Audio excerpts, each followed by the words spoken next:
Václav Havel, Letters to Olga, from letter number 142, August 21st, 1982. Dear Olga, we live in an age in which there is a general turning away from being. Our civilization, founded on a grand upsurge of science and technology,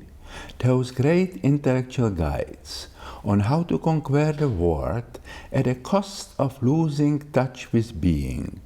transforms man, its proud creator, into a slave of his consumer needs, breaks him up into isolated functions, dissolves him in his existence in the world, and thus deprives him not only of his human integrity and his autonomy, but ultimately any influence he may have had over his own automatic responses. The crisis of today's world, obviously, it is a crisis of human responsibility, both responsibility for oneself and responsibility toward something else, and thus it is a crisis of human identity as well. But a warning here, all this does not mean in the least that the experience of being and the orientation toward it have vanished entirely from the structure of contemporary humanity. On the contrary, that which in humanity is failing and breaking down, and which is constantly betrayed, duped and deluded by humanity, they are both in fact latently present in the structure of humanity,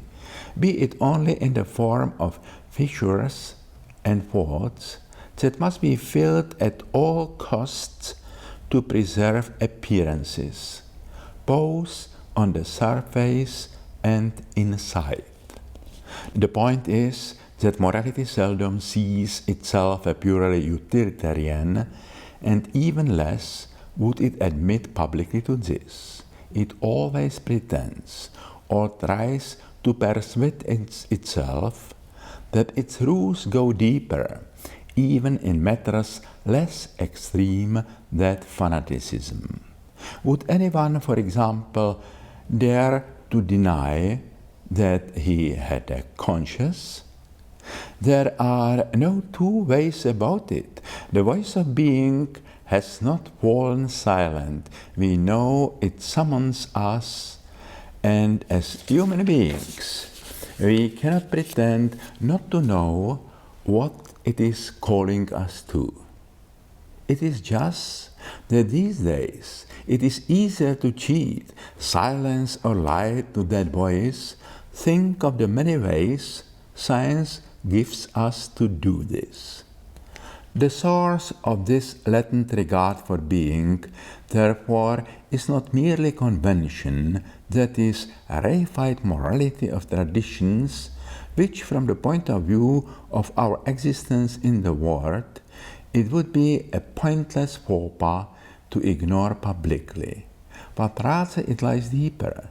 in our throughness into our source in being, from which, so long as we remain people and do not become mere robots,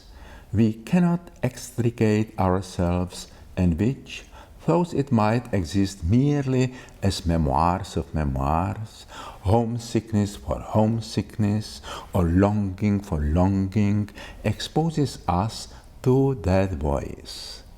And regardless of how selfishly we act, of how indifferent we remain to everything that does not bring us immediate benefit, the kind that is fully rooted in the world of phenomena,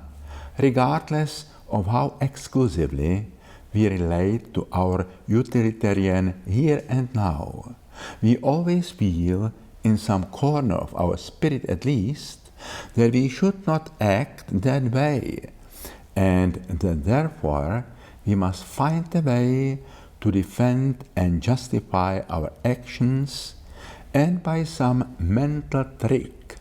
gloss over its disaccord with something we are simply no longer capable of striving toward. It makes no difference whether to that end we invoke the somewhat mystical claim that all is lost anyway, or on the contrary,